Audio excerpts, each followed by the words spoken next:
नुमिदांगी पुंग तरामाथोई मखाई ताबा कांदा सिटीजन्स क्लबना कोई जगह सिरिसा अमुक तौगिद्रबा मोंगा मफम अहुमदा नोंगै कापसलमबगी मदुबु यामना चावना कंडेम तौजौगिदमक कोई मीडिया की मतेंग लौजरगा सिगुंबा थबक थोरमसिंगसे अमुकना मतेंग तौगिनोबना मीडिया की थोंगा हाइजेनरा को दमदा नसि प्रेस कॉन्फ्रेंस से पांगोक चबनी तसेमा स्वयं लेखाई और वांगी पुनो सिरिसा ममांग उंगैदा यामकना अंडरग्राउंड की यामकिबा चैकिंग फंगबा मतमदा नाकन नाकन लोइनमक कॉन्विंग तौगे अदुबु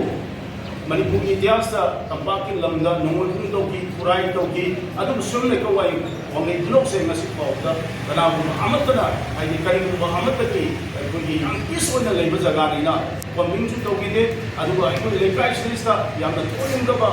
हाइदि कोर्ट वर्सु अमद वर्सु लोइनमक सिंसे क्लबना कंट्रोल तौगा थमगा माइमारी अपाम्बा राजनीति द चलन बतारगसु हेक ओइबगा क्लबना नुपा नुपी लोइनमक नोई चेलुबसिंगो ngasiदगी मदु साइलेंट ओइगदबनी हाइबगी याम कन इंस्ट्रक्शन नमसु कोइ बिजै ताम तराग निपान की नुमिदांग पुंग तरामाथोई मखाई ताबसिदा अखोई सखंगदबा हाइतारेको सखंगदबसिंगना अखोई पाखम फलेर हाइना खंगबा सिगी जगह नोंगै राव अनि कापसलंबा अदु सेकोल की जगह नोंगै कापगा अखोई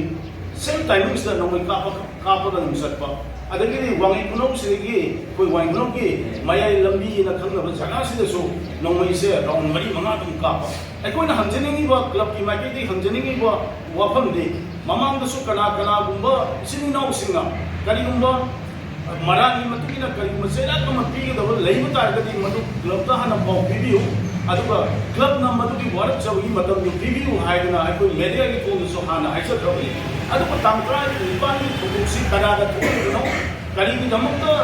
कापिबो नोमैनो सुक्यामना उकी मैतेगी यामना चावबा हुजि सोर तंगाई बोलगा लेरिनि तंजासिदा कनागुंबा खरना मफमसिदा यामना पीस ओइना लेबा जगहसिदा लागा नोमै कापसन लाइबसे सिटीजन्स क्लबना सेटिंग अदुगा पुनमंगना याम साउना कंडेम तवी अदुगा मेरे थोंगा हाइजरी काय उसकी हाइबा जगह हुमसिदा कापमिसे करी मरमनि कापमिनो हाइबदो मेरे की थोंगा अंतम सेंदोपिरनावा क्लब की माइकेदी हाइजरी कनागुंबसिंगसु अय मुखंदसु हाइजगे कनागुंबसिंगसु मफम सिदा लेरिबा मफम सिगी इने इसा सिगी मफमदा मागी तौरिबा थबक अमगी दमक हेक्ट थाननबा नत्रगना ई मसिंगी ओइबा लानमा अखोई